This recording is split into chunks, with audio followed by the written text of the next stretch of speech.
Mabin depuis la convention de Milwaukee.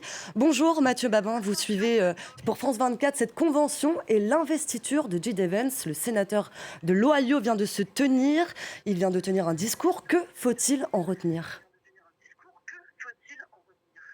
Alors d'abord un discours fleuve de J.D. Vance, effectivement, qui incontestablement s'impose ici à la Convention républicaine comme une nouvelle star du parti, ni plus ni moins.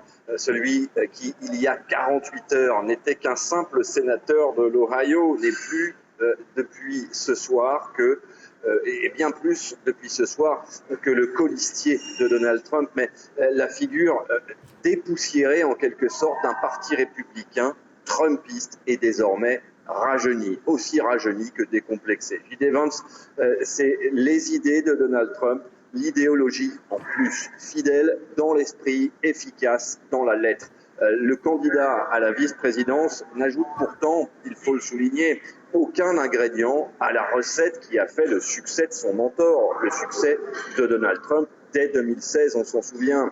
Lutte contre l'immigration illégale, évidemment, sur fond de protectionnisme économique assumé, évidemment, consolidation de l'outil de défense américain, cette fois, avec quelques arguments plus affûtés de la part du colistier de Donald Trump, J.D. Vance, puisque son expérience militaire est bien réelle, mais à une seule fin, cette expérience militaire et ses exposés sur la défense américaine, dissuader l'ennemi de l'Amérique, autant économique que militaire, la Chine, bien évidemment.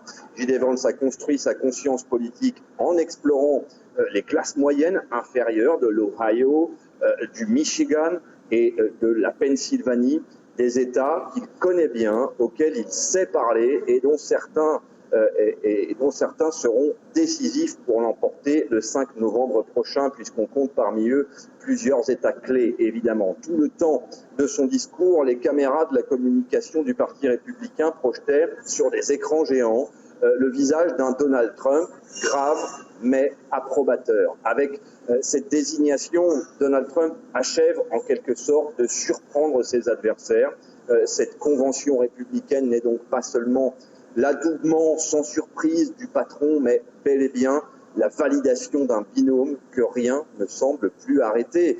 Avant même la clôture de cette grand-messe de Milwaukee, tous les indicateurs d'opinion donnent les Républicains gagnants le 5 novembre. On en est là. Un contraste encore renforcé avec les difficultés rencontrées, on le sait, ces derniers jours par Joe Biden, dont la candidature n'a décidément jamais été aussi fragile.